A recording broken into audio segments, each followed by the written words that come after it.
At this point, the talk is being recorded. And Elke, if I could pass over to you and you can sort of start whenever you're ready, and I'll just carry on letting people in. That's all right. Thank you.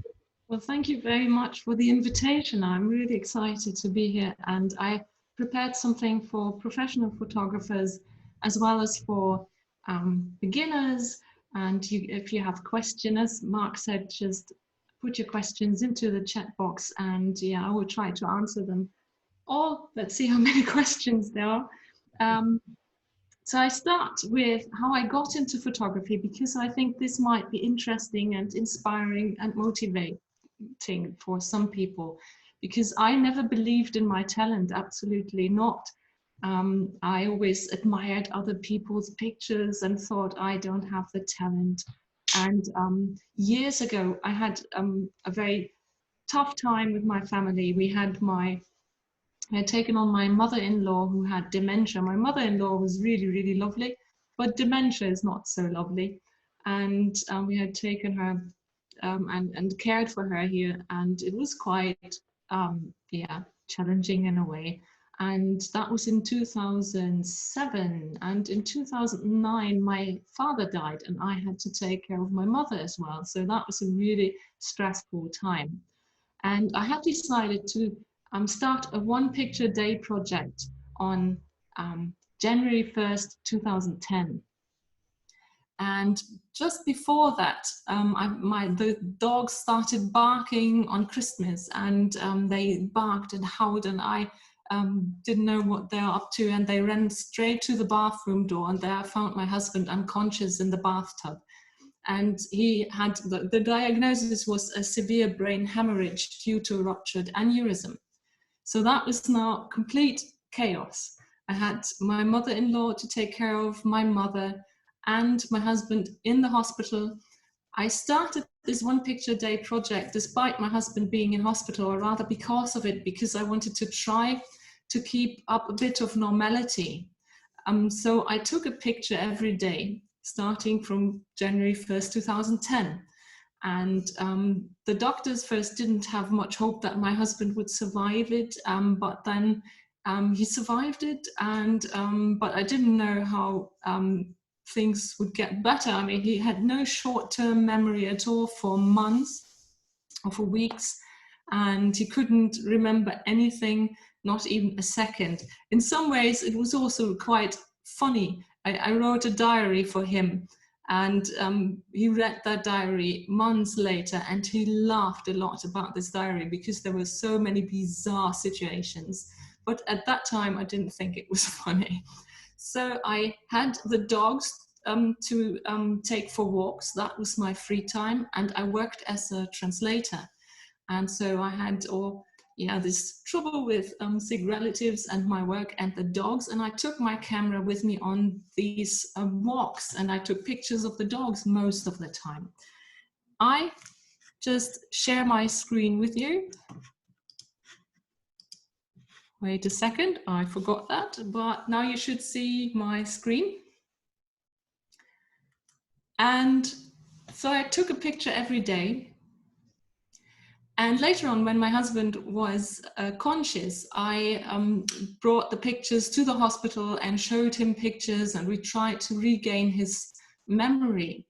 And I took pictures of, well, lots and lots of different things, mostly the dogs, but also still lives and so on. Just to cut a long story short, we were really, really lucky. My husband recovered fully. He was back home after, I think, 4 months. And yeah, he started working again after, I don't know, 5 months. So you could say that after a year or something, it was quite back to normal when it comes to my husband. And he recovered fully, which was really, really great. But we still had my mother-in-law with dementia and so on. That lasted quite a few years, and the time was still quite challenging in a way, but I had photography and the dogs, and I found photography to be such a stress relief and so relaxing that I just didn't want to do anything else anymore. And a year into that, so in May 2011, I registered a business as a photographer. But I was still a hobby photographer in a way, but I started earning money. It was really, really slow. I took pictures of still lifes, for example, and tried to sell those pictures via Getty Images. And I took pictures of, I don't know, children and family and friends, and tried out analog photography, or rather I already started in the analog days, but I took a medium format camera on holidays and tried out medium format analog photography, for example, or long-term exposures. Photography is something I enjoy very, very much in many, many different ways. I love the vast opportunities it offers. There are so many different ways to be creative. There are so many different techniques, and I tried out lots of them in a way. And also with my dog photography, I was a bit more experimental than the pictures I would show nowadays. I love abstract pictures, but as the more abstract it gets, the less people you might have who find it interesting or appealing. So that doesn't matter. If you enjoy it, do it and try out these different techniques. I especially like being outdoors with dogs, right? And I love outdoor photography. I love being in the forests and at the water with dogs. And I think they're natural. Yeah, it's more natural for dogs in a way. And I found studio photography to be very boring. But I tried it out anyway. And in those days, I wrote articles or interviews for every little website that asked me. There was, for example, a small blog who asked me if I could write an interview, and I put the time and effort into it. And often enough, you think that nothing comes out of it, and you are disappointed, and you think you put so much time into it. And after a while, and step by step, I gained an audience for my pictures, and I even got a calendar contract because that one lady who had a blog I had written an article for had a job interview for a German calendar publisher.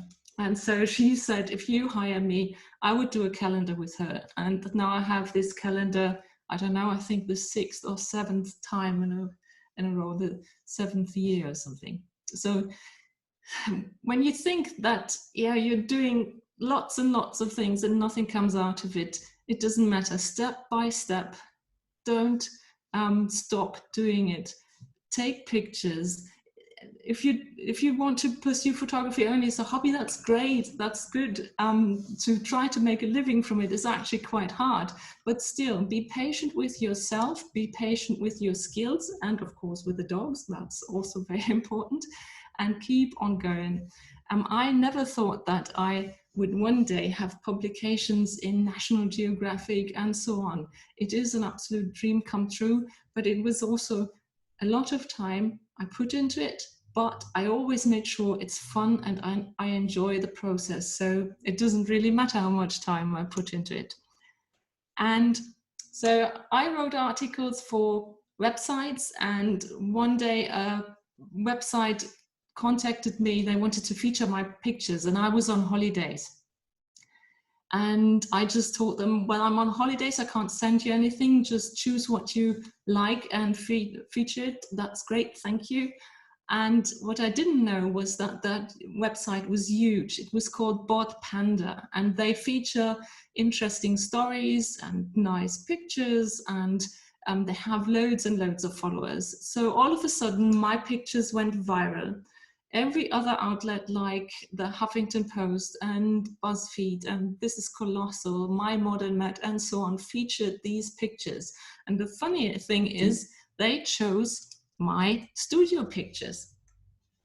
As I found studio photography to be quite boring, I always try to find something that I find more interesting. And to me, this was the expressions of the dogs. And yeah, that's what appealed to people, and that's what I'm known for now, because my pictures, my studio pictures, went viral. So if you want your work to be featured out there, here are some websites you can have a look at. They accept submissions, and if you've got a picture story with some accompanying text, for example, try to send it in. Maybe they feature it, and maybe you get some some attention for your pictures, if that's what you want. I mean, not everybody wants attention for their pictures. Maybe you just want to be happy with your own photography, and it doesn't really matter to you if people see it or not. But that's interesting to people who would like to get their pictures out there and, yeah, to attract some attention. I believe in specialization. As I said, I photographed everything in the beginning. I did weddings for a while. I did business portraits because I wanted to spend my time with photography, and I took on all these jobs because I thought I have to do that in order to make a living from it. And yes, it is of course, all photography jobs are in some way interesting, and weddings can be real fun as well, but it's not really good for my nerves. I'm too nervous for weddings. And so I stopped doing that. And after a while, I even stopped photographing people entirely, and now specialize in pet portraiture.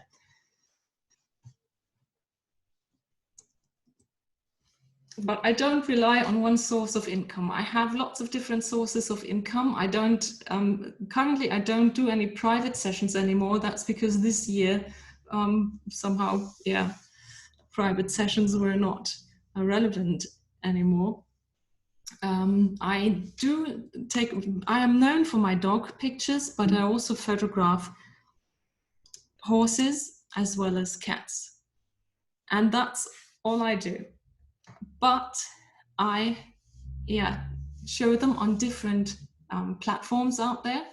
My website is the most important thing to me, because every other platform, every other social media platform might be irrelevant next year or in 5 years, who knows. I started out with Facebook years ago when my pictures went viral, and I already had that Instagram account, but I was more focused on Facebook because somehow I got more private bookings via Facebook. Now that I'm not interested in private bookings anymore, I'm not too dependent on Facebook anymore. So Instagram is more important to me in a way to attract clients. I still have my pictures on Flickr because I think they have the best features, and I show the pictures available for licensing on Flickr.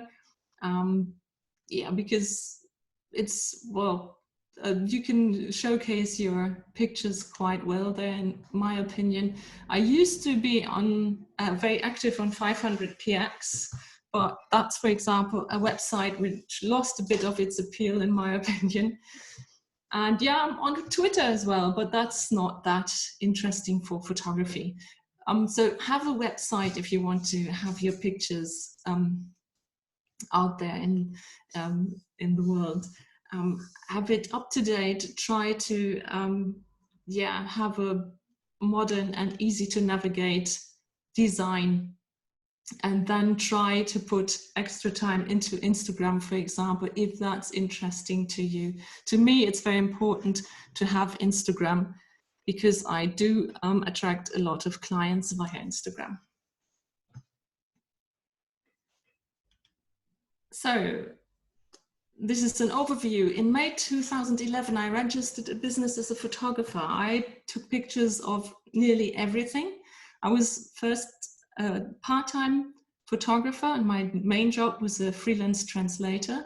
In 2015, I was able to say that I'm mainly a photographer now. And only last year, I had my last translation job. So 10 years into this journey now, I can say that I'm a commercial and editorial photographer only, specializing in pets and nothing else, in a way. And I enjoy that very much. I do make sure that everything I do is something I really enjoy. business portraits, for example, is something you can actually earn quite a lot of money with. I photographed all the stuff of major company in Germany. That gets you quite a bit of money, and it's a good job, but it's not what I really want to do. So yeah. So this is a bit of an overview how I got into photography and how I try to make sure that I do the job I really, really love. What I want you to do is to keep on taking pictures, no matter if you want to do it as a hobby or as a profession, because yeah, talent is highly overrated in my opinion. Patience and continuity are so much more important. So that was a bit of an overview about my business and how I got into it. Are there any questions about this? I can't see the chat currently. Actually, Elke, the number one question, apart from people saying how great my hat was, well done everybody, but the number one question was actually, are we going to get a chance to see your dogs maybe at half time? Are we going to get a chance to see them in real life? Yeah, I can have a look later. And actually, maybe we'll leave that till half time. But Mark's just asked a question as well about what was the hardest thing about going full time? What was the hardest part about going full time, making that jump? To price your pictures properly or your services properly. I was also somebody who thought you can't charge that much money for something you enjoy so much. And you will be treated like, how do you say that in English? Like a cheap guy if you are cheap. So be more confident. I was not confident, definitely not. And it is the problem of many photographers because they turn a hobby into a profession and they don't charge properly. Yeah, charge properly. That's something I learned the hard way, and I now do that. And I'm really crap, for example, at charging private people. That's the main reason why I stopped private sessions, because I still think, how could somebody pay so much money for a picture of a dog on the wall? So I only work with companies now, and they've got their budget. And if your price is over their budget, that's okay. They will find somebody else. Nobody is disappointed. Nobody is angry. Yeah, and yeah, I'm far better at pricing companies than private people. Yeah, it must be hard to get that balance right, because it's difficult to go up or down, isn't it, once you've set that standard as such. Yeah, I have my price now, and I am quite confident that I get the money from most major companies in a way. And yeah, so I stick to that plan and it works. Thank you. Okay, I think that's the last question. There's another question that we might be able to ask at sort of a later time rather than at the introduction point, Phil, if that's all right. But Elke, are we okay to carry on? Is that okay? Yes, yes. Thank you. Thanks, Phil. I've got that written down. Okay, so I'm kind of an internet phenomena, so my pictures went viral. I'm not saying that that's the way to do it. There are lots and lots of different ways to be a successful photographer. It is very important to meet people in real life if it's possible and it's not 2020. And personal contacts are so much more valuable than virtual ones. Do cooperations, work with dog schools. I was in 3 dog schools just because I had 3 friends who all owned a dog school. That was just an accident in a way. But I got private clients from all these dog schools. Work with your vet, for example. Exhibit your pictures at your local vet or your local food suppliers. Work with animal rescue organizations. You could improve your photography by taking pictures of animals which look for a home, for example. Word of mouth marketing is super important when you do private sessions. So even if you're shy, we deal with dog people, and we always have the dog as a topic we could talk about. Okay, so my sources of income. I sell prints and I have a book out and I sell calendars and postcards. I do editorial assignments, for example, for a major German horse magazine. I do workshops and talks, and yeah, I used to do private bookings. I license my pictures and I do commercial commissions. So this is a range of sources of income to make sure that I am actually able to make a living from photography. Okay, so these are my three models, Scout, Noodles and Yoli, or rather Noodles, Scout and Yoli. Noodles is 14 now and Scout is 12 and Yoli is 9. So they're not really young dogs anymore, which doesn't matter. They are the coolest models in the world. Noodles is, yes, a very eager dog. She loves to pose for the camera. She's not interested in being photographed. She's only interested in the treats. And if I don't have any treats for her, this is the face I get. She couldn't be bothered at all. A dog is not interested in being photographed. It's just not a concept the dog grasps or finds interesting. She really wants the treats or a play.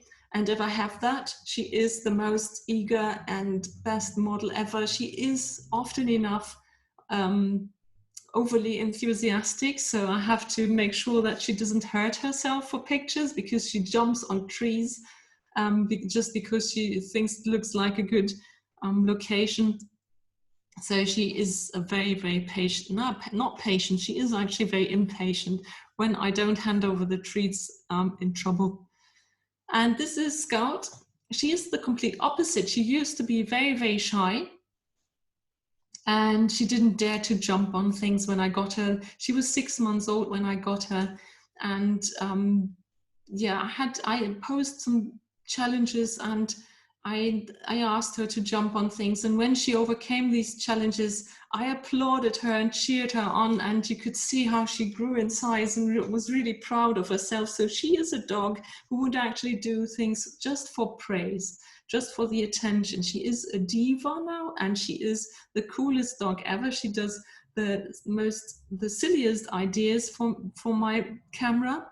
And I often forget that she is actually quite insecure, because when other people are around, she starts being a bit insecure again. And I forget that, because what I'm actually a bit proud of is that she trusts me very, very much. Here, for example, I just tell her to sit and back up, and she backs up into this hedge, for example.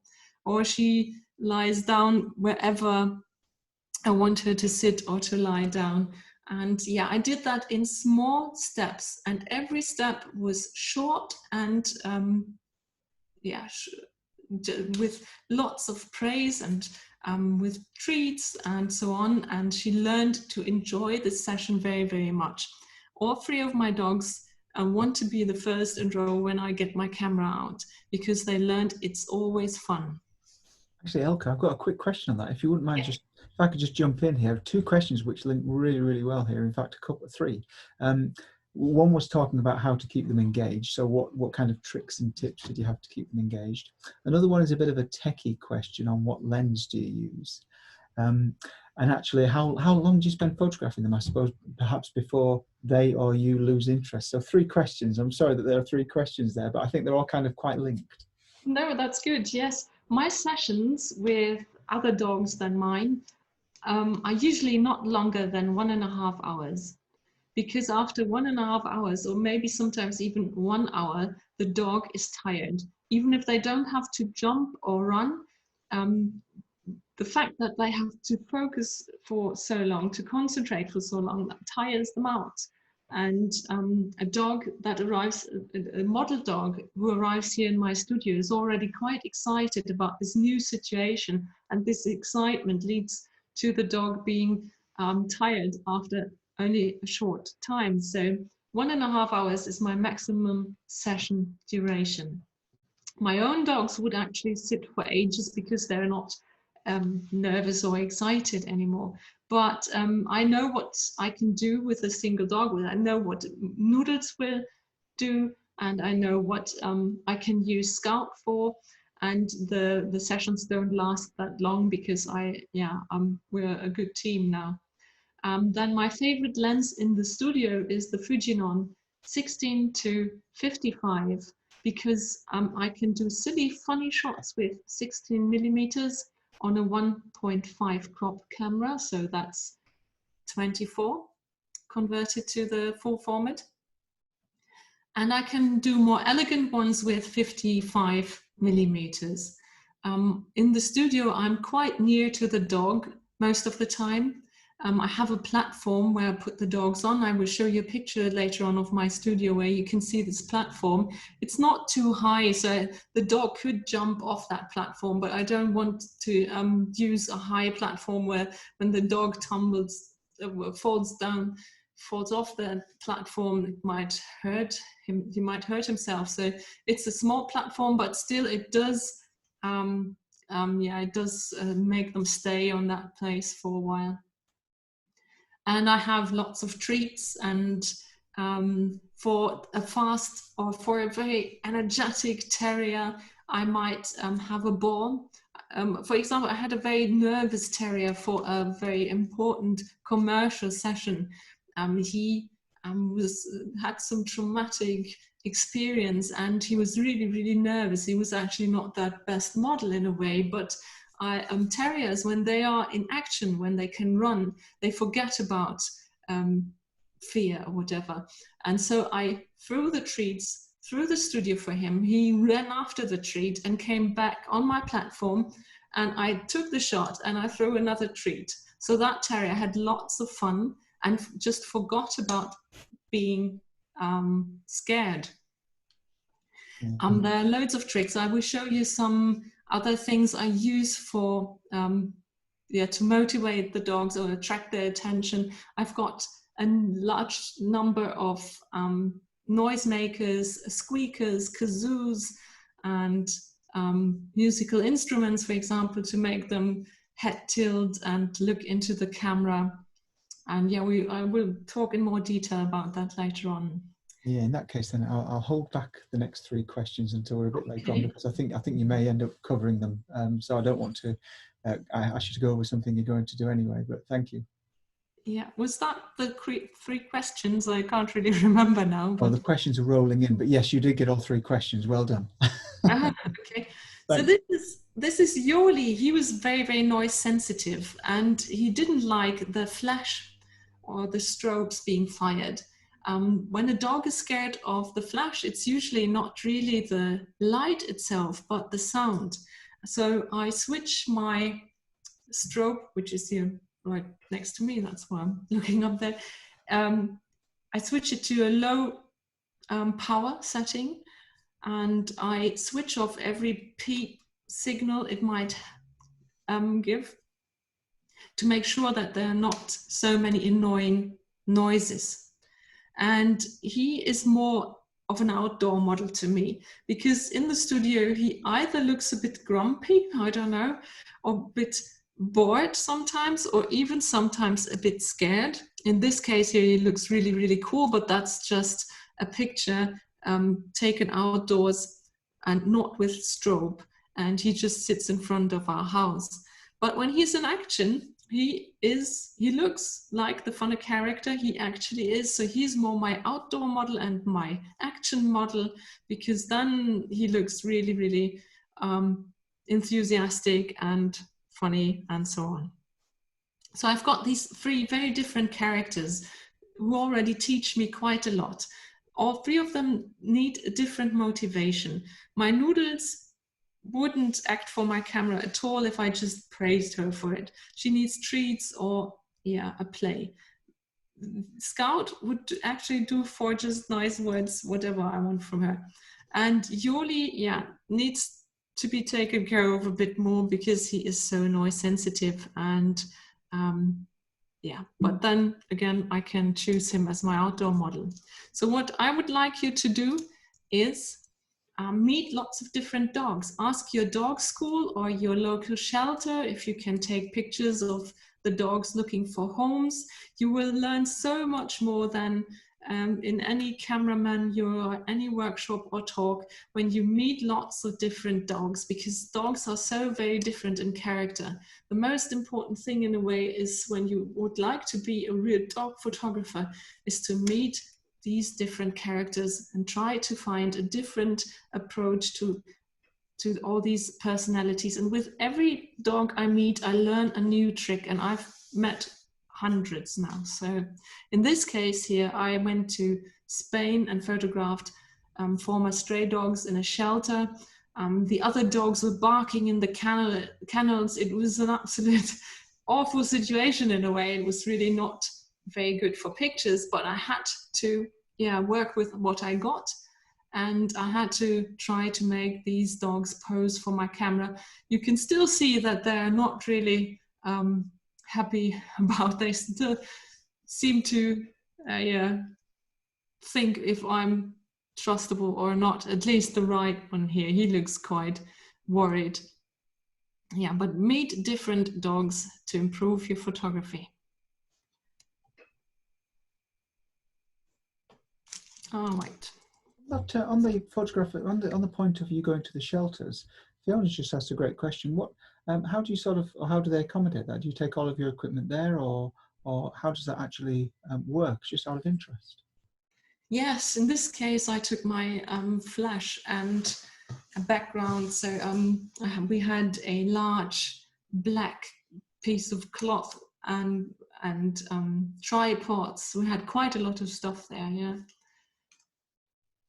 Yeah, when you do studio pictures of horses, for example, you also have lots of equipment with you. You can't bring the horses into your studio, so you have to bring your studio to the horses. And with these shelters, I also bring my studio to the shelters. So meet lots of different dogs in dog schools. Ask your friends if you can photograph their dogs to improve your photography. Ask rescue organizations. And adapt your approaches to the individual dogs, and learn with every dog you meet. And when you photograph your own dog, see it as bonding time and entertainment. And don't just let the dog sit somewhere and then start fiddling with your camera. And dogs are easily bored. So make sure you know how to handle your camera, and make sure it is fun. Make sure they get a reward, and every few minutes at least, if not every few seconds, because otherwise it might be really, really boring to them. And yeah, they will show far more interesting faces when they're excited and happy about what you're doing. So, and patience is the key. There are 10 golden rules of dog photography. Patience, that's the only rule you should never break. Always be patient with your models. If you start being impatient, the dog will get impatient and nervous too, and you can forget your session in a way.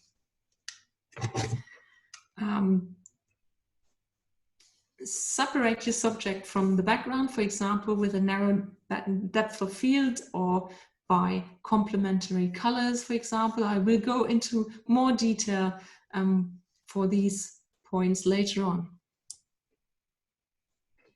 Use a telelens for a natural portrayal of the dog. I often use a wide angle because I like these funny, quirky wide angle shots in a way. I will show you the difference between the focal lengths later on in a comparison. Go down to eye level with a dog. Often enough, beginners just stand there and take a photo from their eye level down to the dog, and that's quite boring. That's the way we see the dog all the time. Go down to eye level, and if it's a little pinscher, I lie on my belly and have my chin nearly on the ground to be able to look the dog in the eye on the eye level of the dog. The eyes should be sharp. If the eyes are not sharp, it's either a missed shot and you can delete it, or if something else is sharp, like the nose, for example, this nose should be the center of the attention. If you have the eyes in the picture, I think in 99% of the cases, the eyes should be what's sharp in the picture. I will give you some tips on how I make sure that I have the eyes sharp all the time. Yes, don't place the subject in the middle of the picture. That's, yeah, what I often see is that people try to put the head right into the middle of the picture. That's quite boring. I will show you some examples about compositions later on. Leave more space in the direction of the gaze. Often people, when they learned that to fill the format, for example, they have the dog filling the frame and not that much space to the edges of the picture. So leave a bit more space. Freeze movement by a fast shutter speed. We will talk about action photography in detail. Make sure the dog looks happy and interested, ears up and forward. I will definitely talk about motivating again. And some people say light is everything. In my pictures, I have to admit, light is not everything. I just make sure that the light doesn't distract from my subject. I make sure I have very even light. I'm not too experimental with my light. I like evenly lit fur, but we will talk about light in general.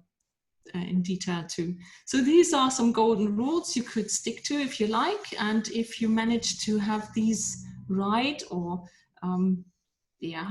nice, then you will most likely end up with a nice dog portrait. But I would also encourage you to always try to come up with something more interesting or different. So after this one picture a day project, I started a one project a week project. There are endless ways to photograph a dog. I'm not known for these studio pictures, but I do actually take pictures of dogs in all situations. I do reportage photography, and I take outdoor pictures and so on. So there are so many different styles and so many different techniques, and that's the fantastic thing about the photography, in my opinion. During this one picture or one project a week project, I took pictures, for example, of black and white was one topic, using flash outdoors, or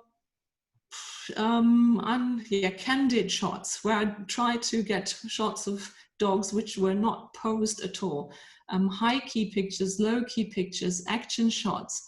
Then I asked my husband to name just a random object, and he said magnifying glass, and that's I had to come up with a picture with a magnifying glass, and so on. So try out lots of different things. There are so many ways to photograph a dog. You can take your dog anywhere and anytime. We have a subject that is willing to pose for a camera if the dog learned to love being photographed, and we don't even have to pay the dog. We just have to have some treats, and then we can take the dog anywhere and take pictures. Set yourself projects and experiment. It's so much fun. It's definitely better than having children as subjects, because children will someday say, no, I can't be bothered anymore, go away with your camera. So if you would like to do a one picture a week project, you could follow the hashtag 52 weeks of Wieselblitz on Instagram, and when you hashtag your pictures with this hashtag, I will see your pictures and could follow your pictures as well if you like. Elke, someone asked a really interesting, I know you're going to get into technical aspects in a second, so this is not a technical question, but someone asked whether you've got an assistant or whether you do all the running around yourself. I have most of the time I have the owner of the dog, of my model, as an assistant. And when I photograph my own dogs, I do that on my own most of the time, but I also have my husband sometimes, because for dogs in action, for example, it's quite handy to have an assistant. But I also have tricks for dogs, for my own dogs, to photograph them while they're in action, but I will talk about that later on as well. So I use the owners most of the time as cheap assistants. Okay, good. So I get lots and lots of emails of people asking me which equipment I use. I'm a Fujifilm X photographer and I photograph with Fujifilm X cameras. I just see that there's the X-T2. I've got the X-T3 now. My favorite, if I just photographed my own dogs, I would probably just have 2 prime lenses. And that's my choice. You might choose something else. A 16mm f1.4 and a 90mm f2. That's my 2 favorite lenses. When I shoot commercial assignments or editorial assignments, I do love to have a zoom lens to be more flexible. But when I photograph my own dogs, I have most of the time, nearly always, prime lenses. My favorite lens in the studio is, as I said, the 16-55. If you want to have a more detailed information about which equipment I use, just put Elke Vogelsang equipment into Google and you will get a blog post about my equipment. And yeah. But keep it simple. My most popular pictures, in a way, were shot with the most basic equipment. This series, for example, of dogs, of dog noses at a short distance, close-up shots of dog noses, were shot with a compact camera. I got myself a compact camera when I was still photographing, when I was still working with Canon equipment. I had a Canon 5D Mark III and all the heavy lenses, and it was just too heavy and bulky for me to have this equipment with me all the time. So, but since I took pictures all the time and everywhere, I wanted to have a camera with me that was light and not so bulky. So I got myself a compact camera, but of course this tiny compact camera didn't offer me the separation from the background like my, I don't know, €5,000 Canon equipment offered me. So I had to come up with something different and something I still enjoyed. And this was the close-up shots of the noses. So keep it simple. If you have to overcome limitations, you will be more creative in your photography. Don't buy the newest camera and think that you will get better pictures. My studio, for example, is also very, very simple. I have a room in my house which is, I think, 28 square meters. Yeah, it's 7 meters long, 4 meters wide, and half of that is my studio. So in the background here, you might see the lounge. It's also only very tiny. I have this gray wall, which I can use as a gray background. And I have some seamless paper up there in different colors. And I have a foldable background with black and white. And I actually only shoot with one strobe most of the time. I do have several strobes, but I use only one because it works. I don't know. You don't need lots and lots of strobes for dogs, in my opinion, because I work with so many different dogs. I want to make sure that the dogs are not scared. And I had a major project with lots of different dogs, and I wanted to make sure that the light is always the same and every single dog is would be okay with the light. So I started using only one strobe and it worked. And since then I only use one strobe most of the time. I do put reflectors to the sides of the dog and under the chin of the dog. You have to to keep an eye really on the light and on the position of the reflectors to make sure that the dog is lit properly from all sides.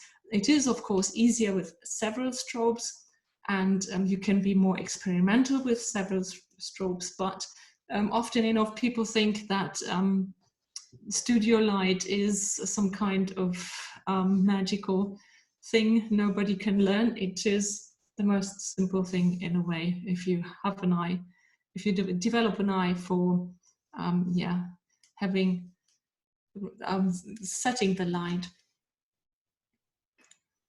So that's a very simple setup, but it works. Are there any questions about the studio setup? And get these questions quite often, and people seem to think it's quite difficult. And when I show them my equipment, people are a bit like, what, that's all? Yeah, in my case, that's all. Yeah, well, Sergio said, how do you manage to keep a dog like a model? How do you manage to keep that pose and sort of maintaining? Okay. You see, here you see the platform. I try to keep the dogs on that platform. When I do these funny shots, I'm quite near to the dogs, so I can have some treat or ball in my hand and have their attention. And here you can see that my dog is looking somewhere to the right. I guess my husband was somewhere there. But with my dogs, it's different anyway. I can just put a treat on my windowsill and they will look there when I say, well, look at it. But with model dogs, I might need an assistant when I shoot elegant portraits with a telelens in the studio.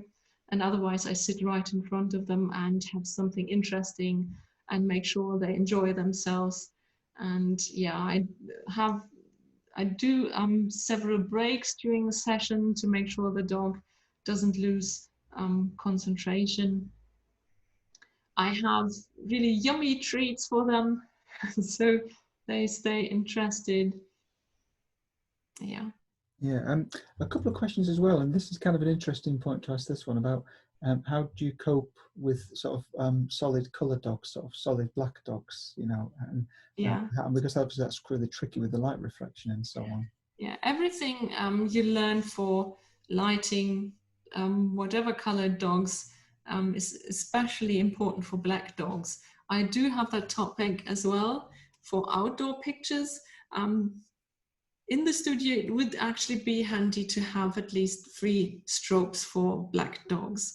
But I also photograph black dogs with only 1 strobe and reflectors. But then I have the reflectors quite near to the dog, and I make absolutely sure that the reflectors actually reflect the light from my strobe to the dog. You can see that by moving the reflectors and checking, and then you make sure that the contour, the rim, the how do you say that? The outline of the dog gets some light. But you have to be careful that the reflectors actually reflect the light onto the dog. But the reflector under the chin is quite handy as well, because otherwise they tend to have a very dark patch under the chin here. Yeah, thank you. And just a couple more questions, if that's all right. Yep. How much do you crop your images, or do you crop much at all? Do you get in very close, or does it just depend upon what you'd like the outcome to be? In the studio? Yes, in the studio. I try to have the crop right in camera in a way, but sometimes for example, when I use this black foldable background, sometimes I have the gray wall in the picture as well, and then I have to crop a bit, because you can't always prevent having a too large crop when you react to the movement of the dog. But I do try to have it right in camera to not crop too much. Most of my pictures, I would say, are not cropped in the studio. It's actually quite easy to, yeah, when you have them stay put there. When they're in action, it's a different thing, and it can be a bit more difficult, but yeah. Does the sort of platform size help? Because it's quite a small, I mean, how big is the platform? It's quite a small Yeah, platform. Does that yeah. help? I have even smaller platforms. So I have one which is only 30 centimeters maybe, and sometimes I even put German shepherds on them when they're sporty enough to do that. Some dogs don't know that they're able to do that, and you have to use the larger platform. But when you use a tiny platform, even large dogs can sit on that. It should not move, and it should be quite solid so it doesn't topple over when the dog jumps on it. But even large dog can do that, and then you have the dog sit exactly where you want the dog to sit. Thank you. And the last question before I let you move on, sorry, I'm scribbling them out as they're coming in here. It's just a bit of a techie question about the focus. Because you've got so much control here, are you manual focusing, or are you, sorry, not manual focusing, are you servo focus, continuous, or sort of single focus? What's your best approach? I would manage a manual focusing only with very, very still dogs. I use automatic focusing, and most of the time I use the not the one shot, but the servo and continuous focusing most of the time, because I make sure I have my single point on the eye of the dog, and even if the dog moves slightly, the shot might be out of focus, because we can't tell a dog to sit exactly still like a human would probably sit. Yeah, so I use continuous focusing on the eye of the dog, and I use the single point focusing all the time. Whenever I get a new camera, I try out all these multi-focus points where the camera decides more or less to a certain degree where to focus, and they just don't get it right, in my opinion. They always go for the nose of the dog, because these multi-modes try to find something that's nearest to the camera, and often enough when the dog looks at us, it's the nose that's nearest to the camera and not the eyes. So I try out these different modes whenever there is a different mode out there, but they don't really work. I have my single point focusing on the eye of the dog. There are cameras now which offer a pet eye focus mode, and some seem to work quite well, I was told. But yeah, they can still be faulty as well. I don't want my camera to decide that many things for me, actually. So yeah, on the safe side, by using continuous focusing with single point focus. Thank you. Thank you. I've got a couple more questions, but I'll wait till we get going a bit more. Thank you. Okay, well, that's actually the topic here as well, sharp portraits. I use a shutter speed of at least 1/400th of a second for dogs. Of course, you could get a sharp picture with 1/200th of a second for a portrait. When the dog sits perfectly still, for example, but we have dogs which move all of the time. And so with 1/400th of a second, I avoid motion blur. And as I said, I use the continuous focusing method even for portraits, because then the dog can move slightly and I will still have the eye sharp when I have my single point focus on the eye. And as said, I use the single focus point all the time. You might switch off the image stabilization if you like, but with a shutter speed of 1/400th of a second, that is not that important really. Image stabilization is not a parameter I find interesting for my equipment, because I have models which move all the time, so that's not important to me. You can spare a bit of money when you buy the lenses or the camera that doesn't offer this, because it's for portraits and dogs in action. It's just not that important. And then a question I get lots and lots of times is, how do I get this blurred background? And you get that with a large aperture.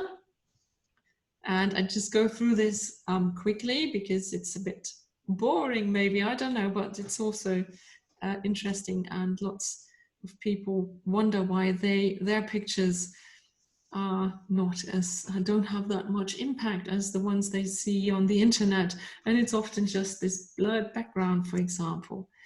So use a long focal length of, for example, 200 millimeters, a short distance to the dog, a long distance to the background, and a larger sensor will also give less depth of field. But if you have a large aperture, that's not that big deal anymore. That's why I love to photograph with prime lenses, which often offer me an aperture of, for example, 1.4, and yeah, give me lots of flexibility when it comes to this depth of field. Okay, so this is a bit about portraits, and here is just a comparison between f2.8 and f8. You can see that in the left picture, the background is completely blurred, while you already see more details and some flowers with f8. The left one is more focused on the dog. The right one looks a bit messier in a way. So the right light. I have to admit, I love an overcast day because then you can do anything. I love evenly lit fur, and with an overcast day, you can put your dog at whatever location and you will have the right light. Here, for example, the weather was really, really bad. But for my own pictures, I don't mind. It is a bit grainy and it is a bit dark, but I always try to find pictures which are not that standard. So when people say you should have bright light in the face of the dog, try the complete opposite. Also try to, how do you say, try out your equipment and try out which ISO setting you still enjoy, because with a higher ISO, you get more grain into your picture, more noise into your picture, but try it out. So this is a dog with the sun in the face, and even if it was late in the afternoon, right, well, in the evening actually, but you can still see this harsh shadow under the chin, and the dog is squinting. So I really don't like to have the sun in the face of the dog. I just swapped positions with the dog here. Here, the dog is in the position I just was in the picture before. And so he is now in the shadow of an apple tree. And in the background, there is a hedge, and the sun is behind the hedge. And this is out of camera. And this is my favorite light in a way. So a bright day and backlight, the dog in the shadow, and a hedge where you can see some sun rays coming through the hedge from the back. That's something I really like. And you can see the black dog is evenly lit, and you have details in the fur, and there was absolutely no Photoshop necessary. I think the paw really makes that image, Elke, the paw. I think it wouldn't work quite so well without the paw. I think it's beautiful. Yes. Yeah. So exposure. Our camera thinks the world is 18% gray because it's just a camera machine. And they had to give the camera some reference, and so they decided for 18% gray. When the camera in automatic mode tries to take to make an exposure, it will go for 18% gray. And a brown dog in front of green, for example, would convert it into gray, more or less be 18% gray. So when you switch your camera to automatic, so the P mode, where the camera decides every parameter for itself, you will get a decently exposed picture of a brown dog in front of green, for example. But we often have, for example, a black dog in the forest or a black and white dog somewhere, and our camera will get this wrong. I took a picture of a white piece of paper and of a black piece of paper. This is the white piece of paper, shot with the camera set to automatic. And this is the black piece of paper. So you can see that in the automatic mode, where the camera does everything for itself,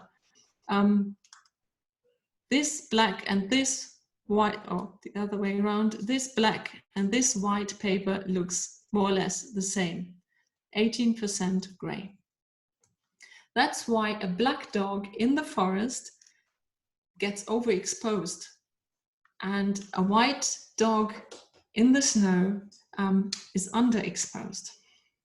So we have to tell our camera, I know you would like to tell it to turn everything into 18% gray, but we've got a black dog in the forest, so we have to compensate this exposure. We have to tell the camera, don't expose this too much.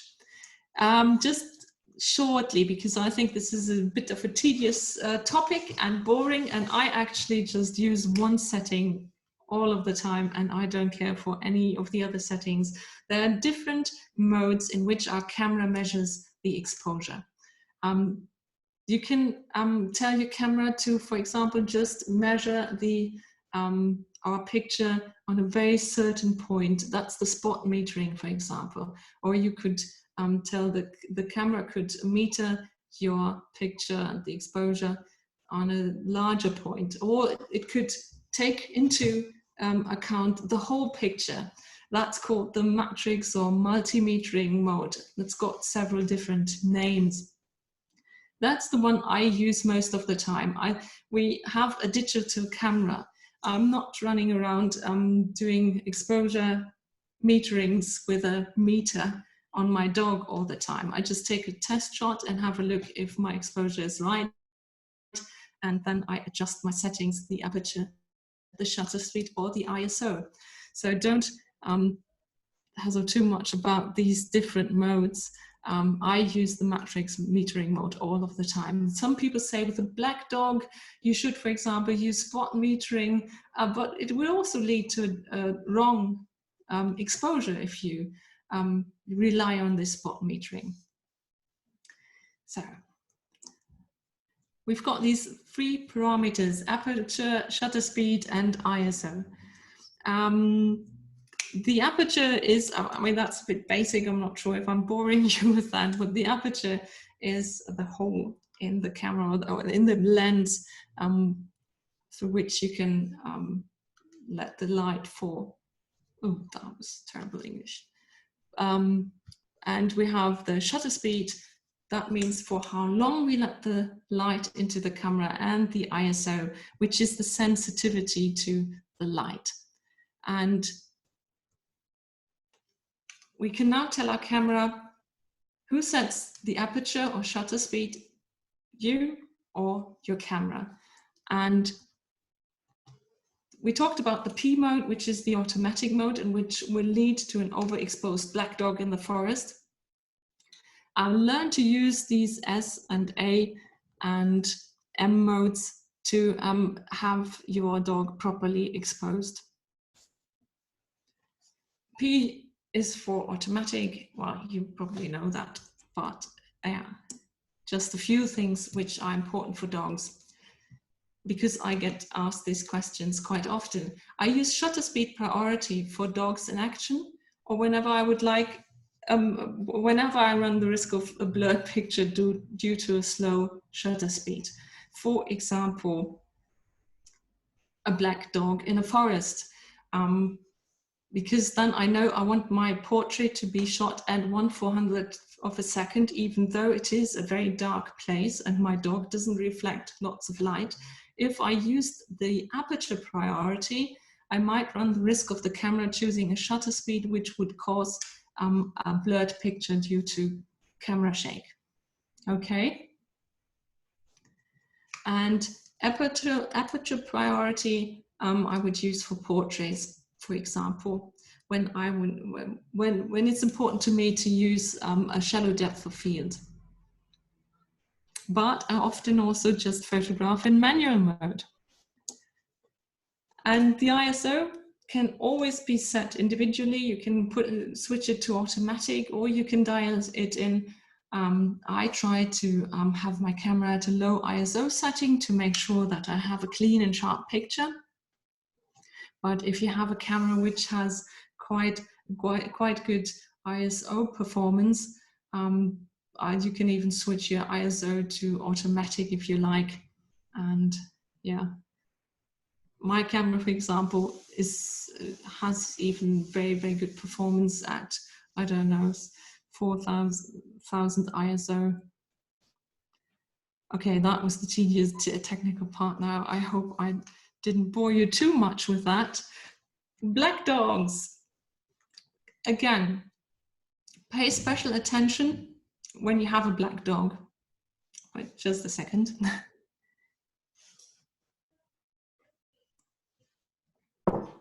Okay, you see the dog here is not black overall.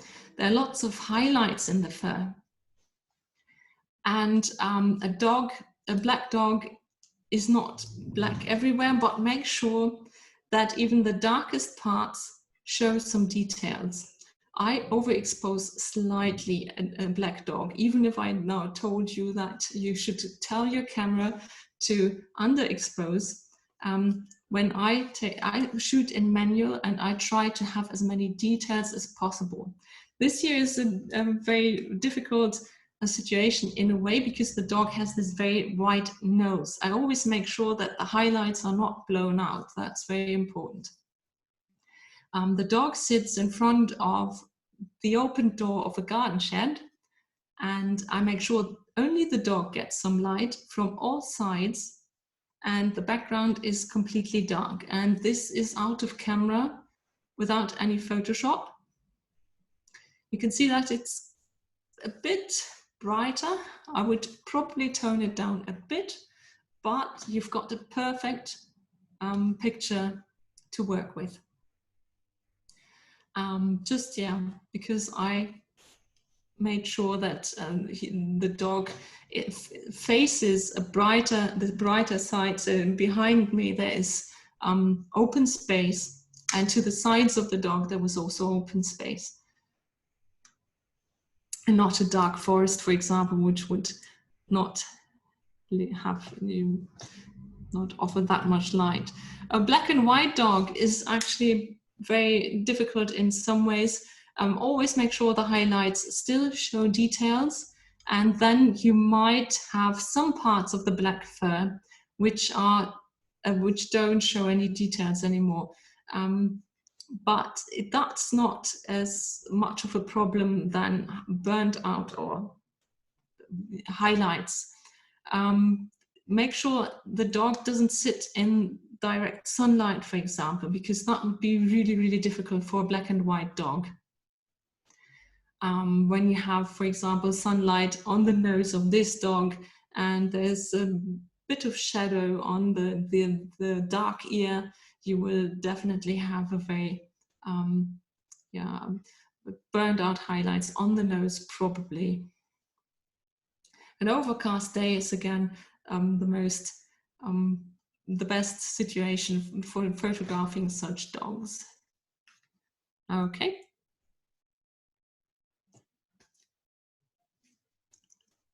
So focal lengths.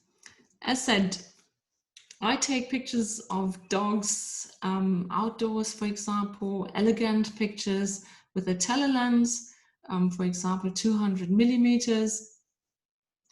And I also love to take pictures in the wide angle range. This is the widest I have, I think.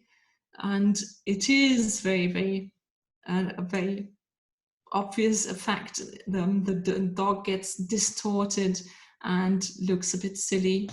And to me, something like 24 millimeters on a full format camera already gives for a distortion, which is quite quirky and funny. I don't like this look with every dog. It doesn't make the dog look more intelligent in a way and not very elegant. I love the look of a wide angle with my Noodles because she is a very funny dog and she's got these funny ears which look even funnier. And I love these big noses that a wide angle produces. And I love the look with my dog Scout because real beauty can't be spoiled. She is just a very beautiful dog in my opinion, and she's got this squint. But I don't like it with my male dog Yoli. He's got this missing eye, which you usually don't see in real life.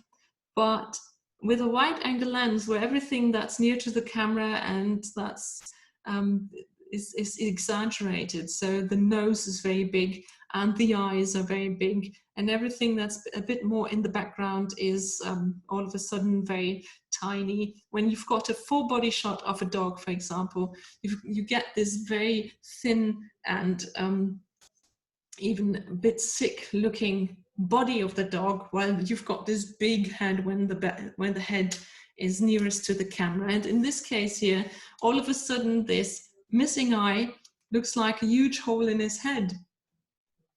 And his beautiful ears are, somehow smaller now. And I don't like this dog, this look.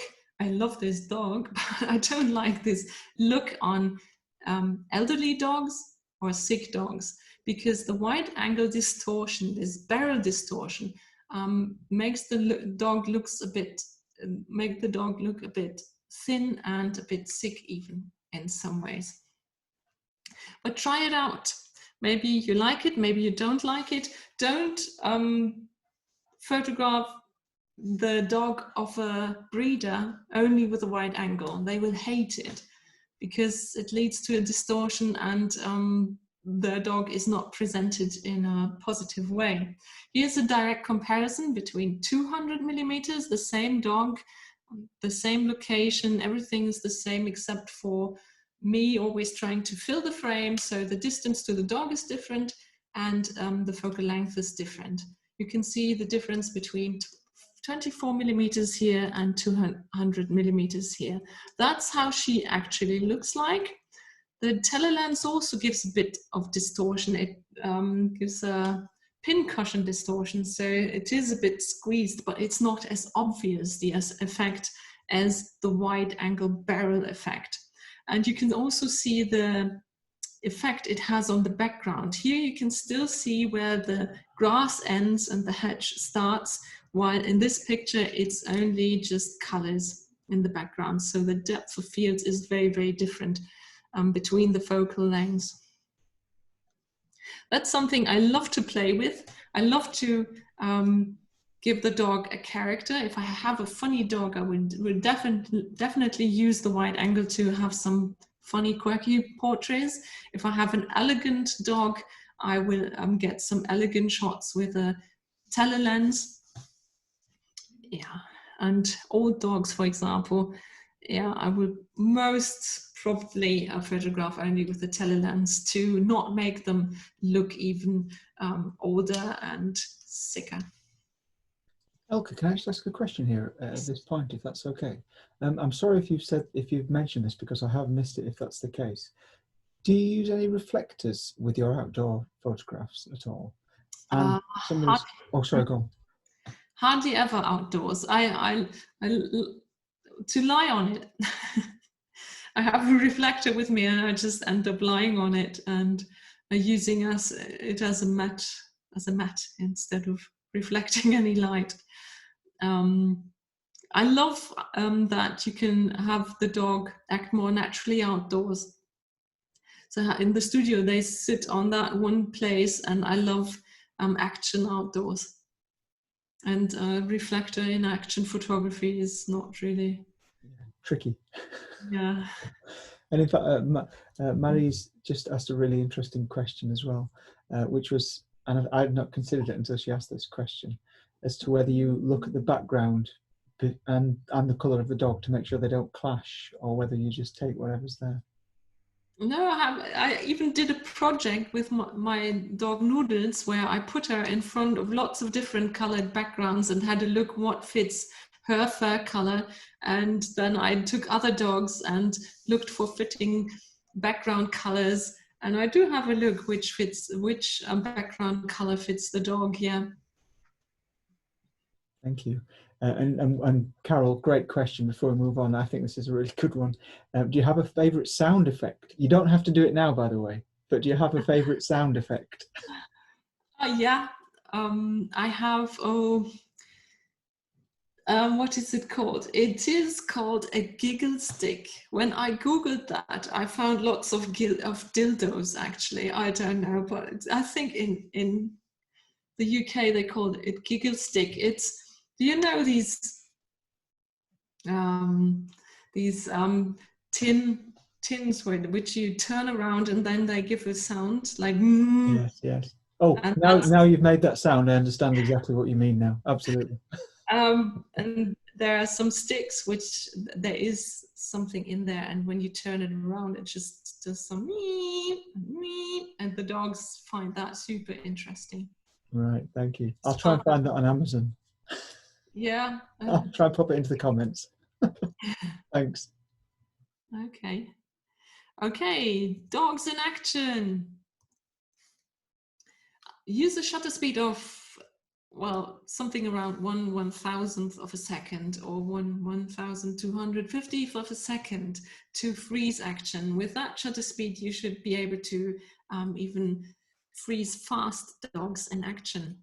Here, you have to use the continuous focusing method. Again, I use the single point focusing. You have to be quite exact. You have to have the point on the head of the dog. It is difficult and you will have miss focuses, but yeah, try it. You might use a lower frame rate. Some cameras offer whatever 15 and more pictures per second. I use 5 pictures per second, for example, because they're set to be more precise than the higher frame rates. And I really dislike having to go through all these pictures to get that one shot where the dog is actually in a position that looks the nicest. So use a lower frame rate, like for example 5 or maybe 8 max as a frame rate. Use a fast shutter memory card. If you have to wait for the pictures to be saved, your memory card is not fast enough. That can be really tedious, and you will miss a few cool situations when you're waiting for your camera to save the pictures.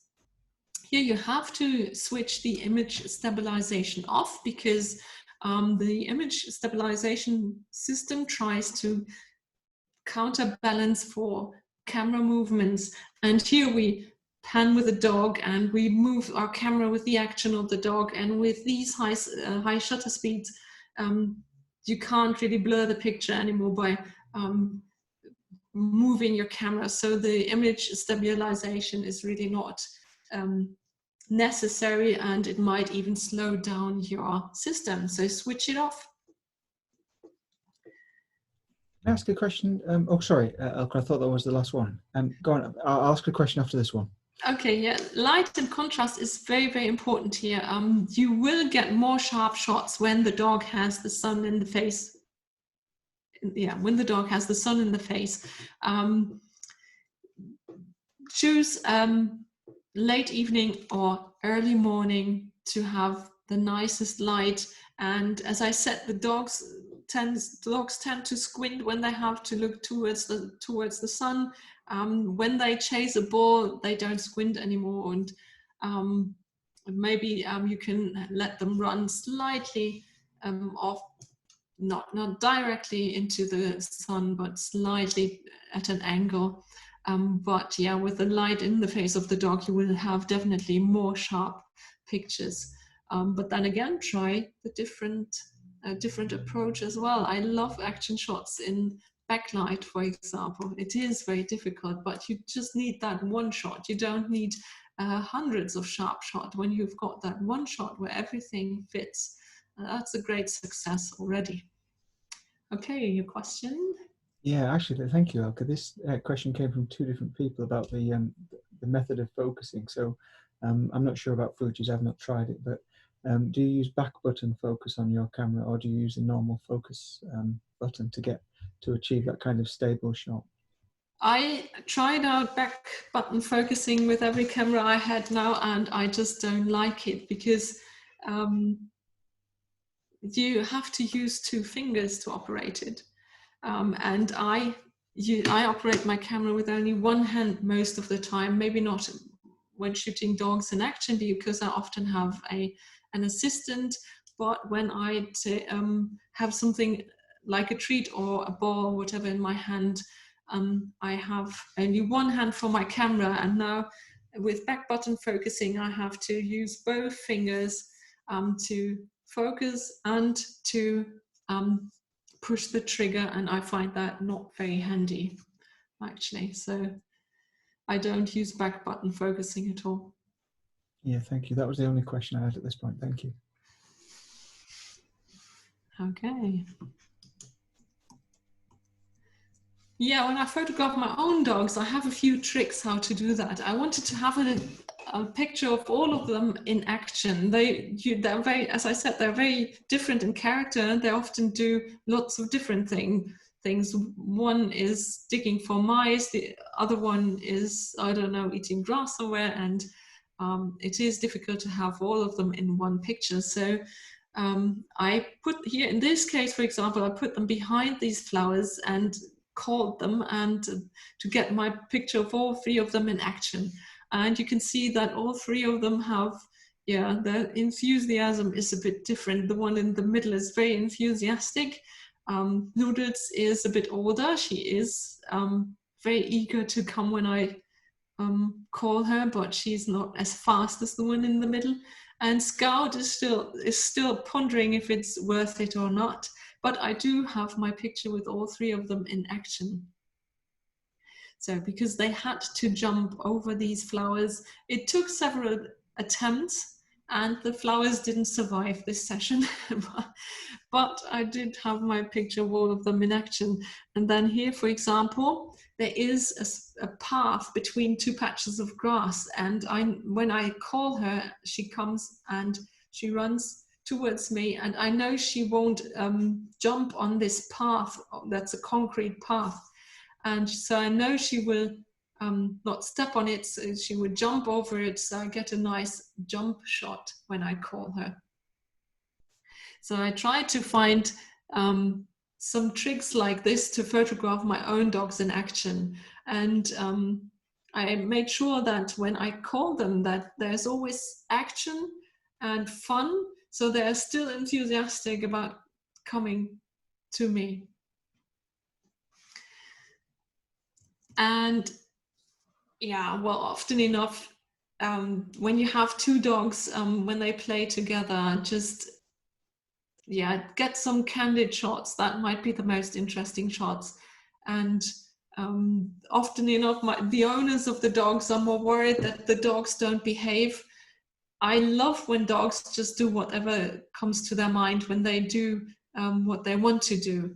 And I just tell the owners to not interrupt, to just have a look what they will do. And often they just start playing, and you will get the nicest shots when the dogs do, yeah, whatever natural things they come up with. What is your rate of keepers for these then, Elke? Because I've had a few people message me privately about how many pictures you take in comparison to how many pictures, you know, you actually think are worth keeping in the nicest possible way. I'm very critical about every picture, so there might be more sharp pictures than I would actually ever hand out, because I always compare the sharp pictures from one series and have a look which one is actually the best. And when you give the owners 100 pictures to choose from, they will get bored, and I think the overall impression of your pictures will be better if you present them with 20 really good pictures instead of 100, which often show nearly the same situation. I shoot probably 400 pictures when I shoot model dogs in my garden, for example, and I might show my client 30 pictures. Okay. Yeah, thank you. So quite similar to a wedding take, I imagine, in that you thin it down to what you feel is the best. Yeah. Okay, so motivation. I use a scent, sounds, treats, and toys to motivate the dog. And every dog needs a different motivation. The terrier, for example, loves to be in action all the time, while my Noodles does everything for treats. And Scout does tricks even just for a praise and when I tell her how great she is. I have a variety of different noisemakers. Everything that can be used in one hand, I have tried out on a dog in a way. I've got this kazoo, I've got hunting whistles, squeakers. You don't have to buy these more expensive squeakers in the shape of an animal, for example. You can get them, can get dozens of them for only a few pounds. Maybe on Amazon, for example. And a hunting whistle is a nice thing, but they're also very expensive, and the next dog will just chew it up, and yeah, that was it with a hunting whistle. Kazoos are quite nice. They make a strange noise, and even the most stubborn senior who has heard every noise before might be surprised by this noise. And as I said, I have got this giggle stick or whatever you call it, which does this long, strange noise. I have a whole collection of these, and you might get a really, really cute hat tilt by using these. And yeah, some dogs react to favorite words. They know some words. My Noodles, for example, has quite a lot of favorite words. And I can still use them in photography if I make sure that they are rewarded outside of photography in a way. So, for example, my husband's name is very interesting to her because I just say my husband's name, and then she gets either my husband appears or she gets a treat. Or yeah, the German word for treat, for example, is something she really likes, and she will give a head tilt for that word. But again, when you only use these words while you photograph and there is no action afterwards, no reward for them, they will wear out and they will get boring. So make sure you're always interesting. You don't have to make harsh or loud noises. Often enough, the dogs find low volume noises more interesting. Sometimes dogs might even be scared by too loud noises. Puppies still find everything interesting. So when you whisper to a dog or a puppy, they start doing these head tilts. Just got a question from Sean that I think links really well to this point, Elke. Yeah. Do you, thank you, about sort of the movement and also the setup of this. Do you change the background colour in Photoshop, or do you have a background in mind before you sit each dog down? What's your approach to that? I now know how to cut out the dog in Photoshop, so I often do this now. But in this case, for example, it's just a grey wall in my studio. I do tend to shoot on the color I would like to see the dog on. So the problem is I don't like that many different colors. I only have blue in my studio now. I've got a dark blue and I've got a light blue.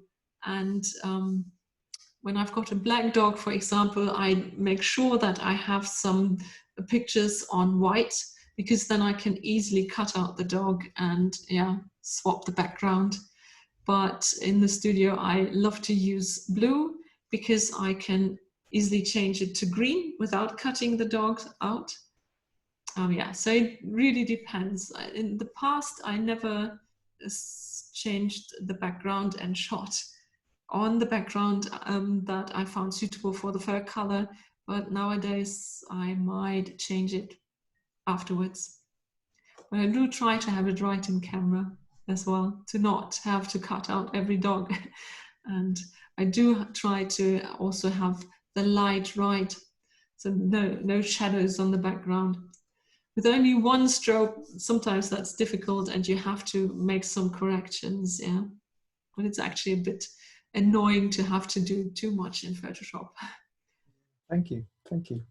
Okay, so, and of course dogs to do anything for treats. These silly tongue shots I often do with a cup, a yogurt cup, and I just put a little bit of yogurt at the bottom of the cup, and then I just pull away the cup, and then you get these silly shots. You could also do that just with liver pate from tubes, for example, or with, the Americans love to take peanut butter.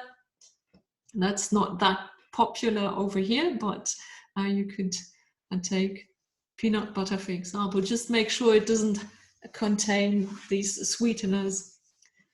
But there are lots of alternatives for dogs. For example, chicken cream in tubes, or liver pate in tubes, or just yogurt or something like this. And then you can get some really greedy looking dogs. And I just pull away the treat and try to get a direct eye contact with the dog. Sometimes that's difficult when you're very near to the dog and shoot with a wide angle lens. You often see that the dog is not actually looking into the camera but to your treat, so I just pull it away and try to get a direct eye contact by Now, I'm not sure how best to pose this question because it's a bit of an X-rated question. Okay, so I'll just apologise in advance for the people who have already read the chat. I should switch the microphone on and let Diane ask this question herself. How difficult is it to pose a male dog who may be showing a few of his bits as opposed to a female dog? Now, I've read that exactly as she's written it, so I'm not responsible for that, Elke.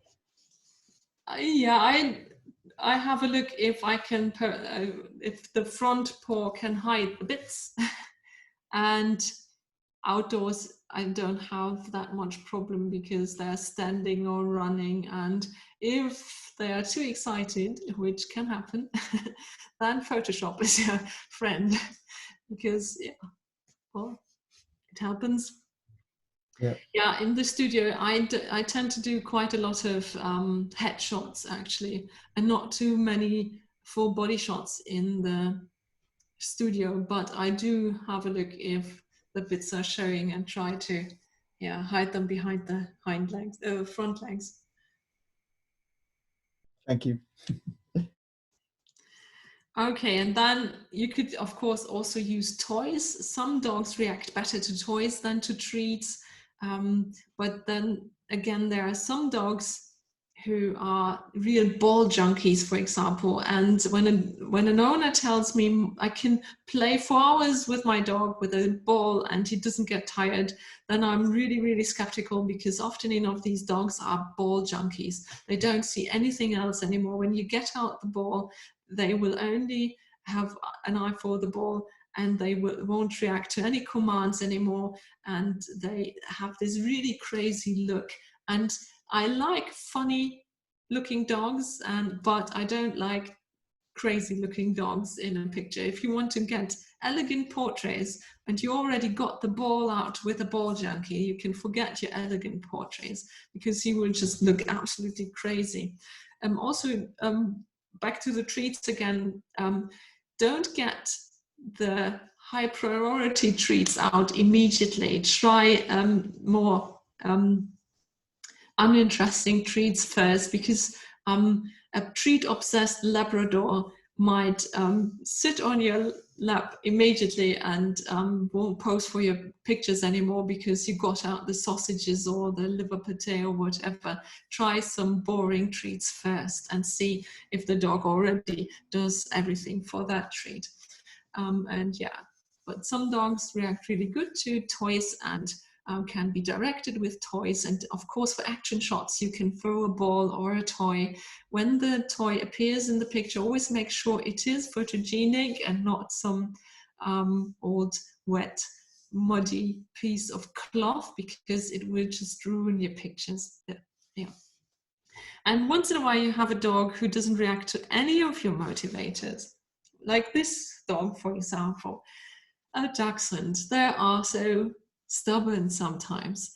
He just explored my studio. He kept on jumping off this red thing there, and he just couldn't be bothered at all. He didn't know any commands, and I was really a bit stressed out in a way, because I just couldn't make him sit there. And I asked the owner, what does he like? Is there anything? He didn't find my noises interesting. He didn't like treats, which is a real problem. And he was not interested in toys. And the owner said, well, I don't know, but he likes his having his back scratched. And that's what's happening here. The owner is behind this red couch and is scratching his back. And so I got a few pictures of this dog sitting there and enjoying the back scratch. So try to adapt your approaches to the different dogs. And it's great fun finding out all these different motivations. Okay, so when you found something that you really, really like, have a look back at your pictures. Is there something, a repeating pattern, a repeating topic, for example, that you enjoyed? Can you turn that into a picture series? Then turn it into a picture series. Picture series can be loads of fun. They can last a lifetime. You will improve your eye for detail with every picture you take for this picture series. Try to make it a series where you can immediately see that these pictures belong together. Picture series, for example, attract attention. If you want attention for your pictures in photo competitions, for example, often picture series win instead of single pictures. So yeah, you can enjoy your improvement over time with the picture series. I will show you some example now of other photographers I really like. There's, for example, this picture of a dog. It is a picture of a dog in a way. This is by a Canadian photographer. His name is Andrew Knapp, and he's got a dog called Momo. And he hides his dog in sceneries. And here is the dog. And he called the series Find Momo. It's a quite simple idea in a way, but very, very effective. Another picture. He traveled through the United States and took pictures of his dog hiding in lots of different places. Here is Momo. And he made a book called Find Momo. So he turned this whole idea into several books now. And yeah, I think that's just a very great thing to spend your time with letting your dog hide in sceneries. And he finally, there's a book called Find Momo. That was the first one. Then Find Momo from Coast to Coast, where he traveled the United States. Then he went to Europe and Momo hid across Europe. So quite basic idea in a way, very effective. These books are a joy for everybody, for children and so on. When you found the dog, I mean, this is the cover, it's quite easy to find the dog in that one. But when you found the dog, yeah, you are happy. It's a very cool idea in my opinion. Then there is Tanja Brandt, a German photographer. She is also a falconer, and she has a dog or two dogs and all these birds of prey. And if you've got a hobby or a job which you could combine with your photography or your dog photography do that, try it. Maybe you've got the subject that nobody else has. She has several books out with these pictures with dogs and birds of prey. Again, her name is Tanya Band. And yeah, she can make a living from photography and spend her time with animals and photography because she found that niche and that idea. Or there's Claudio Piccoli, who is specializes in dogs in action, for example, playing frisbee. So that's another idea. There are endless ways to photograph dogs, and there are endless ways to come up with a series. Maybe I don't know, maybe you're a firefighter and can take your dog to some training sessions or whatever. I don't know. There's so many ways. For example, Seth Castillo with the series Underwater Dogs, the dogs jumping into the water. So I started with these, so 7 years ago, I think it was, with these close-up shots of dogs chewing treats and snapping treats. That was the first I put together. And now I would like to be known for something I call Dogsonality, which are, yeah, a bit humanized dog portraits of, yeah, dog expressions in the studio. Yeah, have a look what your idea could be. There are just so many ideas and ways. And if you're bored with your photography, if you have to find something else, maybe you could give your art a purpose. Take pictures of dogs looking for homes. It's a super great thing to do. A win-win situation. You improve your photography, you meet lots of different dogs, sometimes even difficult dogs, so difficult to pose because they don't know any commands, and you will improve your photography and you might find a home for a dog. I went to Morocco and took pictures of stray dogs on the beaches of Tagazout, and did some reportage photography, which is now very different to the photography I usually do with these dogs in the studio. And I traveled Germany and raised some money for these animal rescue organizations in Morocco, for example. And so I can help a bit with my photography. And it is, again, a different kind of photography. I can't get out a kazoo or liver pate to try to make these dogs pose. I have to work with whatever they present me with and have to try to tell a story.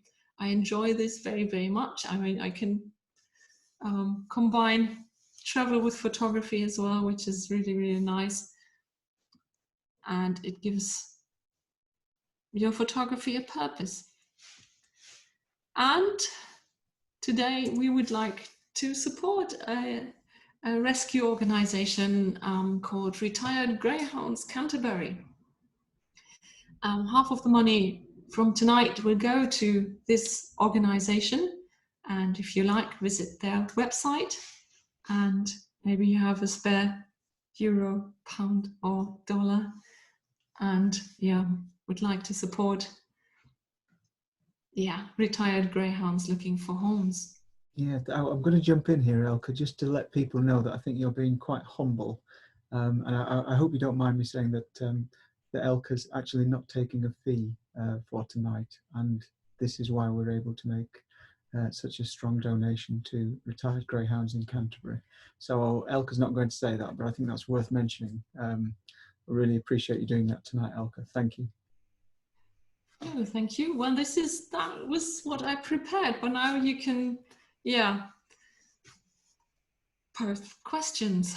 Oh, you just have to drink something. My voice is a bit cracky today.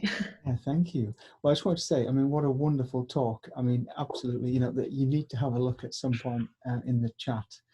Well done as a professional speaker, and one of my students is in here to discuss this with me.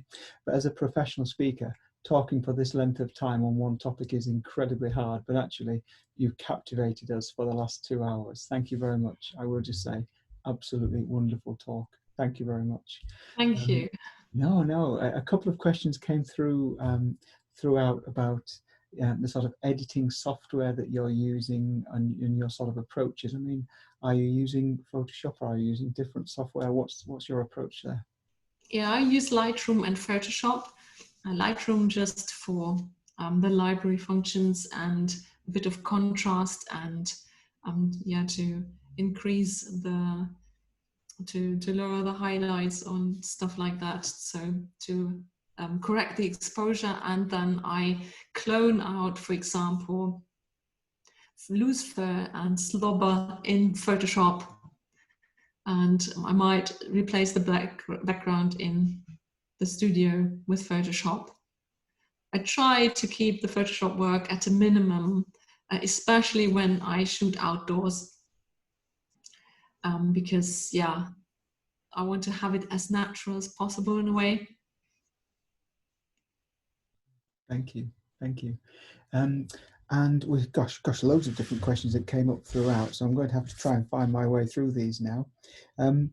One person asked about when dogs are panting and their tongue is out. How do you sort of deal with that? You know, when they're running around and they're excited, how do you deal with that?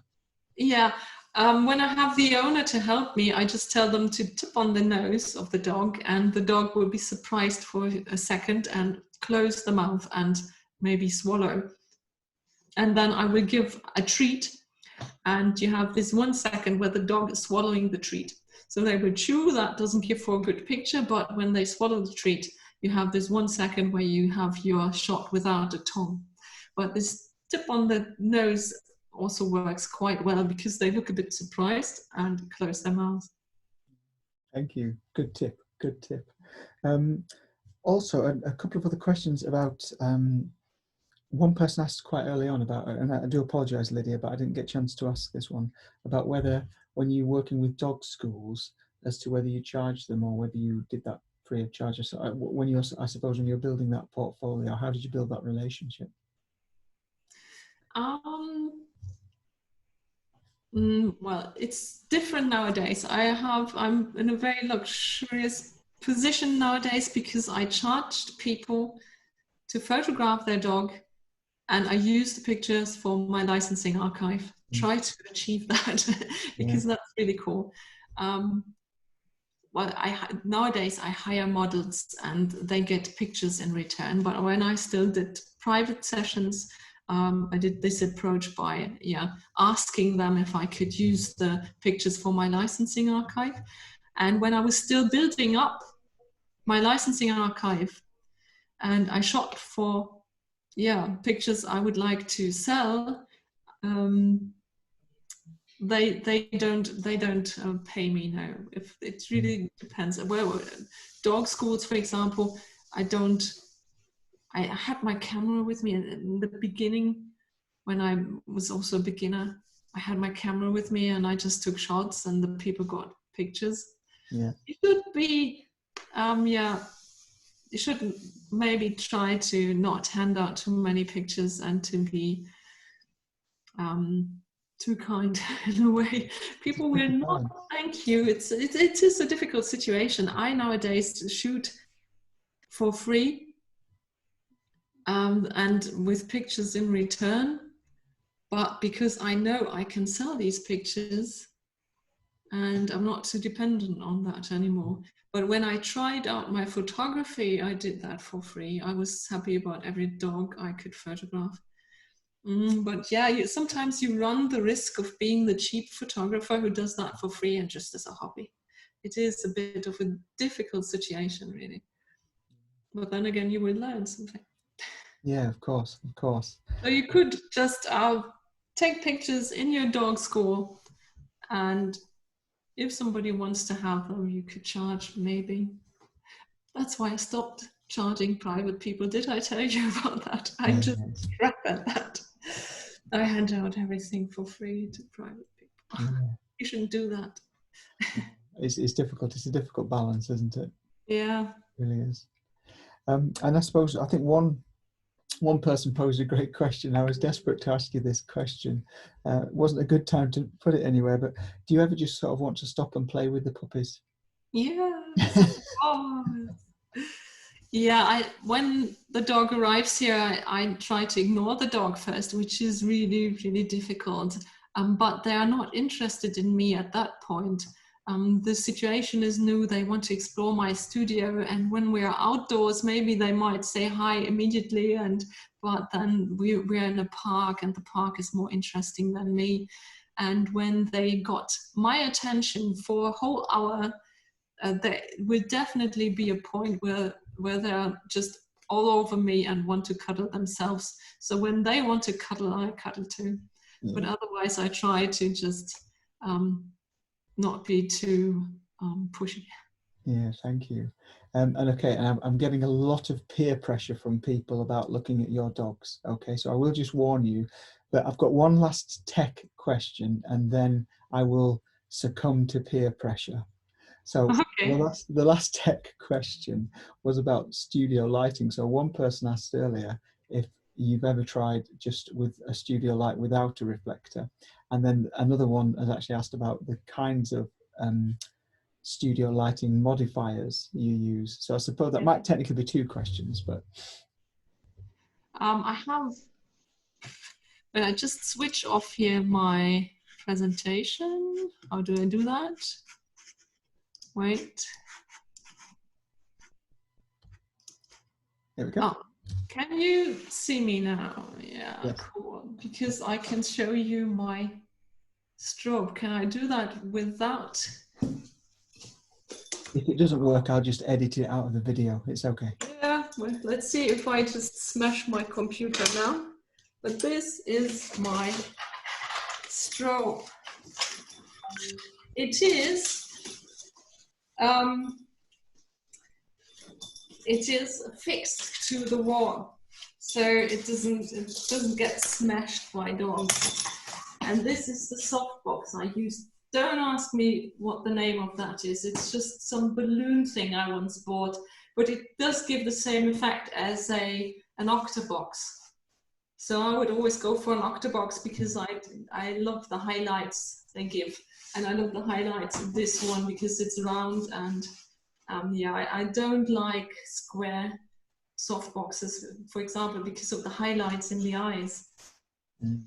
And I don't use harsh light, for example, or in light formats like, how do the name of these, which don't have a diffuser in front of them. I always have a diffuser in front of my strobe. And the other question was? Well, actually, there's another one coming. You're welcome, by the way. There was another one coming about whether you've used a strobe without a reflector, or do you always have reflectors there for the other side of the dogs? Sometimes I might not have. In which situation? Well, for example, sometimes you have dogs which are black on the top and brighter color somewhere here. Then I don't use any reflector under the chin. And yeah, no, I often have them just because of some space reasons. Sometimes I might not have them. I don't know. Most of the time you do. And we've got, okay, the dogs are next, I promise. But one last person has asked about when the dogs are running towards you. Do you have any, excuse me, do you have any tips about keeping them in focus while they're running towards you at all? Or is it just shoot and pray? It's a bit shoot and pray. It's practicing, and there are lots of phases in their run which don't look good. So I try to concentrate more on the phase where the dog is in an upward position, but they are so fast, it's really difficult to just trigger when they are up. I use, yeah, the continuous focusing and still the single point focusing. It is difficult, and I have out of focus shots when they run towards me. I try to let them start running, and I first have a look how they run and try to get used to their run in a way, and then I start firing. And yeah, I don't fire too many shots to still be able to really concentrate a bit on what they do.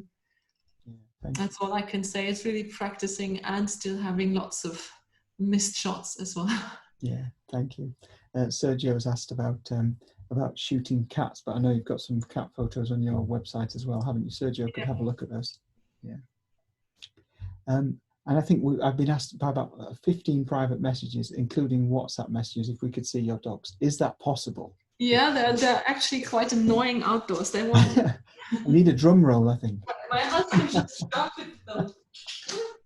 By the way, everybody, thank you very much for coming tonight. And if you don't receive an email from me by 10 a.m. tomorrow morning, please email me, because I'll try to send the link at the video out as soon as I can.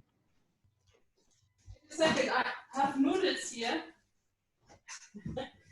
Back in a second. Okay. We hadn't planned to do this, by the way. This wasn't part of the lesson plan. Yeah, sorry.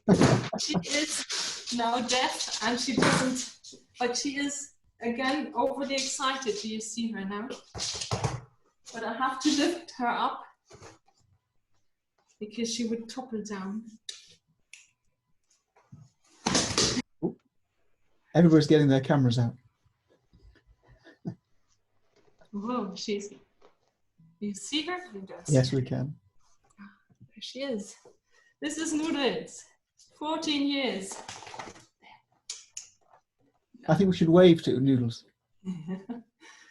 But she can't hear you. Oh. Noodie. Yeah, deaf. Beautiful, absolutely beautiful. She's looking for the treats. There are no treats. Thank you. Yeah, the other one are upstairs now. Sorry, I could call them if you like. Oh no, don't. It's okay. I won't put you through that. You've already sat and worked your heart out for 2 hours. Thank you very much. She wants to be photographed now. She is too eager and too impatient. Thank you. Okay, we've had some absolute. Well, please do save the chat, or I'll email it to you afterwards. Hundreds of messages saying thank you and what a brilliant evening it was and what a stunning photographer you are, Elke. So I'll send all this to you so that you can have a look at this later as well. And like I say to everybody, I'll send this video out tomorrow. So if you don't hear from me tomorrow morning, please let me know, because then Eventbrite may go into your junk folder when I email through Eventbrite. So please do have a check for that tomorrow. And thank you, unreservedly, Elke, for giving your time this evening and sharing, what's quite close to Christmas, and sharing such a fantastic insight into your work. So thank you very much. Well, thank you very much for having me, and yeah, thank you for joining. And I hope everybody's got a great and quiet and relaxed Christmas. And and hope we will see each other again one day. I mean, we haven't met personally yet, but I used to travel to the UK quite a lot, which didn't happen the last year, but yeah, maybe next year again. We're hoping we can meet up at the photo show. Sorry? We hope we can meet at the photo show in Birmingham. Oh yes, yeah, that would be good. Okay then, guys. Thank you very much for coming and giving your time this evening, everybody else as well, and supporting such a good cause. The charity, the person who is involved with the charity lives at the end of my street, so I'm going to see him and we can organise a little photo shoot. It won't be as good as these shots tonight, but a little photo shoot with some of the dogs that they're working with as well. So I'll email that out to everybody so they can see where this money's gone to as well. But otherwise, thank you very much for coming this evening, guys, and have a nice evening. You've still got some time to have a little bit of mulled wine. Thank you very much, Elke. Thank you. Thank you. Thank you. Take care, everybody. I'm going to stop the recording. And happy Christmas.